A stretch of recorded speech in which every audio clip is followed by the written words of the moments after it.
Simon Sinek is a New York Times best-selling author, motivational speaker, and has one of the most popular TED videos of all time around this concept of starting with why.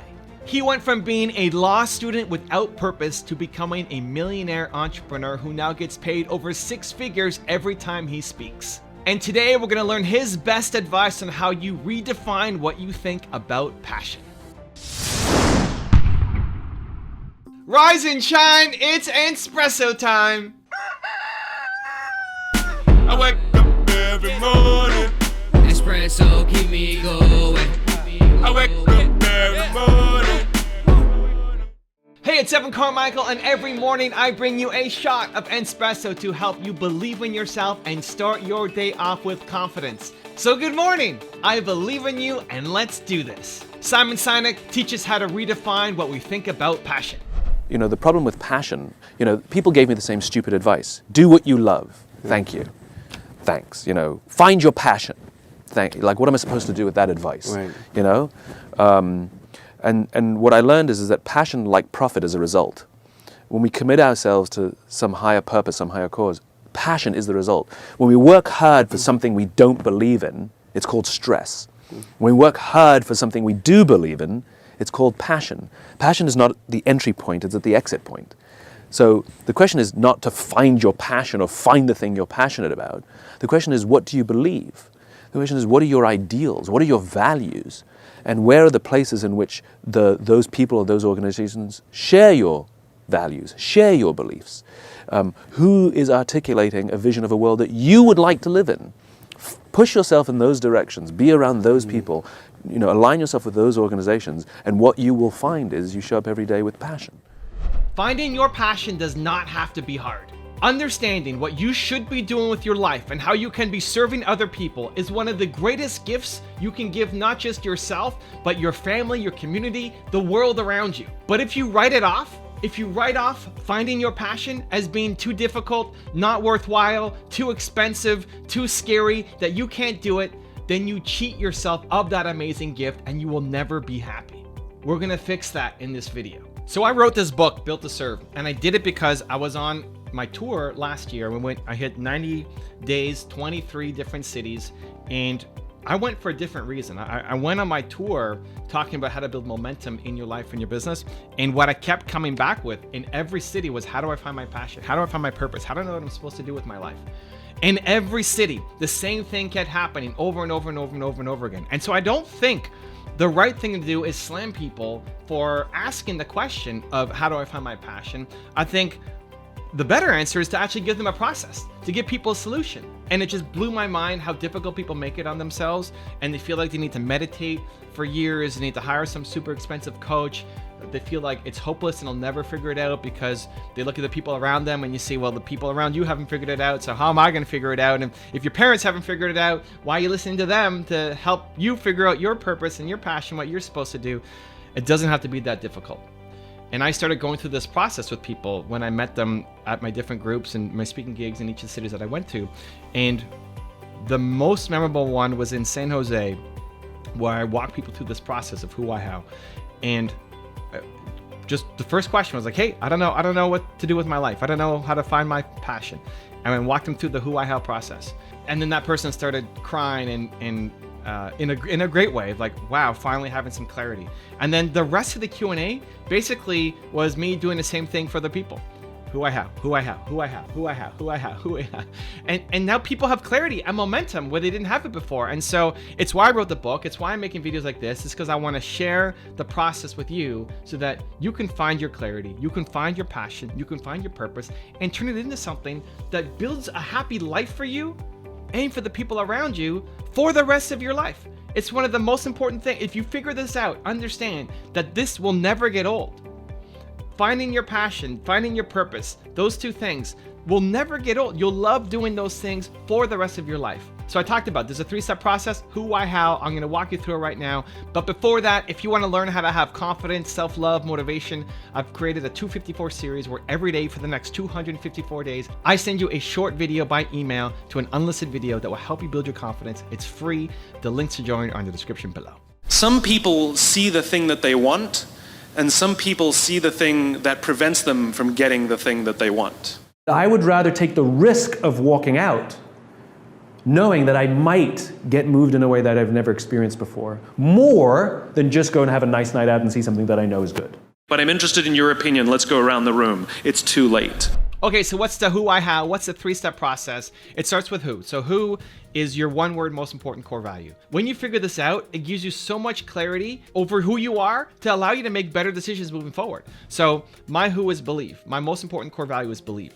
And understanding that allows me to be around people who also believe, right? If you're trying to get into a relationship, or you're trying to hire somebody for your team, or you're trying to manage somebody who's already on your team, or you want to attract suppliers or customers or investors, core values are the thing that keeps people together. And we talk about it a lot in corporate world and your list of 13 core values. They don't even know what those 13 core values are. No CEO knows off by heart what their core values are. And that if you don't know what your core values are, then you're not living them.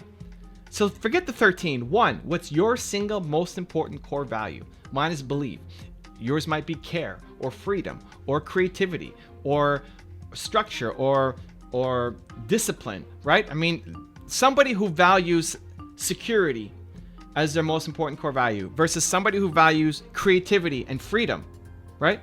Those are how you manage and interact with that person is going to be very different.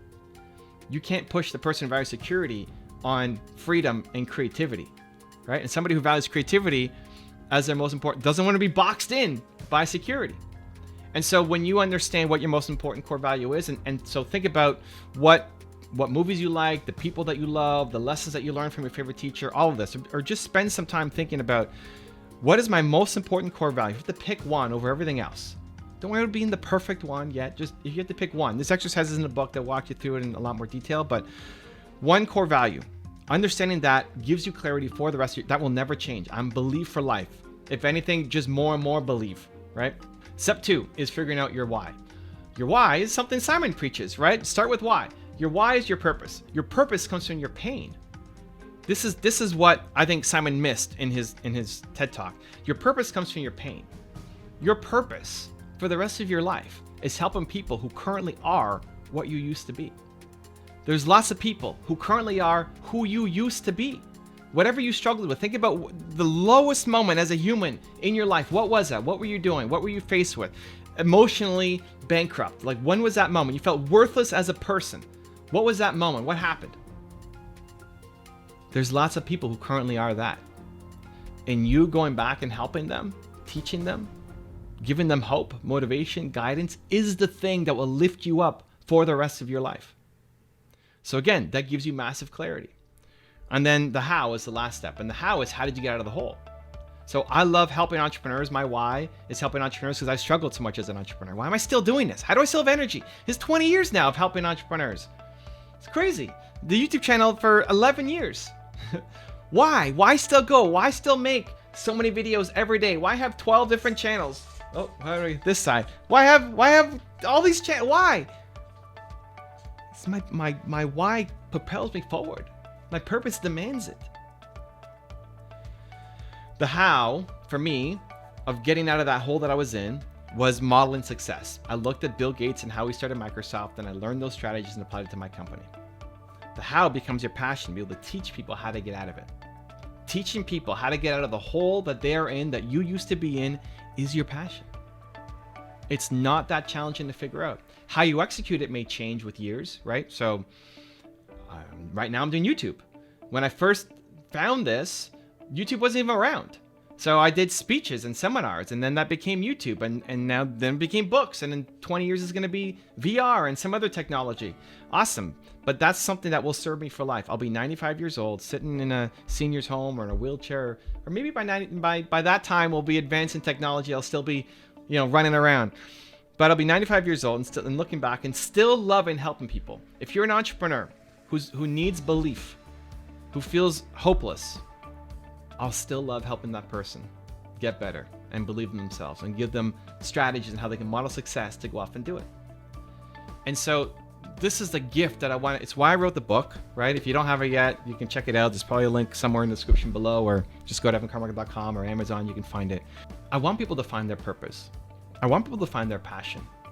It's a much more fulfilling life for you, for your family, for the people around you. And it's not that difficult a process to go through. It frustrates me when people are making it seem a lot more complex than it has to be. And when you get that clarity for your life, for the rest of your life, I think it's the most valuable gift that you can give to yourself and the people around you. Now I've got a really special bonus clip that I think you're gonna enjoy. But before that, question of the day, I wanna know, what is your why? What is your purpose? Let me know, put it down in the comments below. And if you made it this far in a video, you're still watching, and you promise, you commit that you're gonna do something to take action on what you watched here today. You don't just watch videos, you take action in your life.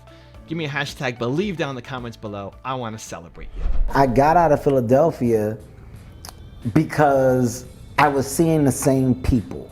Your reach wasn't a big reach. I was like, well, it's not that. I was seeing the same people, the same comedians, the same audience people every week. Wouldn't you see the same if you went somewhere else, though? But that's the thing, I didn't know.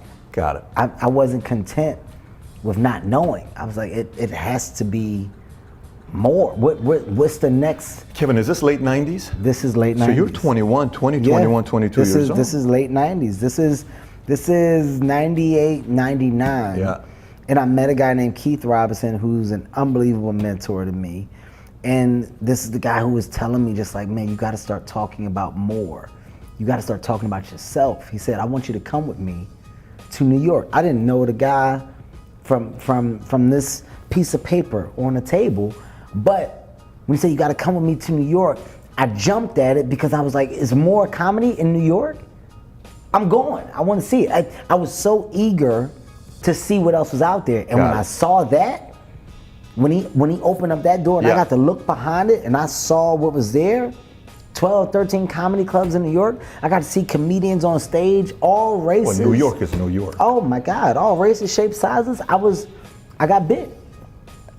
Was that it? That was when it was over. That was the addiction at the highest level. If you want to know how to master your craft like Simon Sinek, check out the video right there next to me. I think you'll enjoy it. Continue to believe, and I'll see you there. I consider myself a student in all these things. Like, I don't even consider myself an expert in leadership or any of the stuff that I even write about.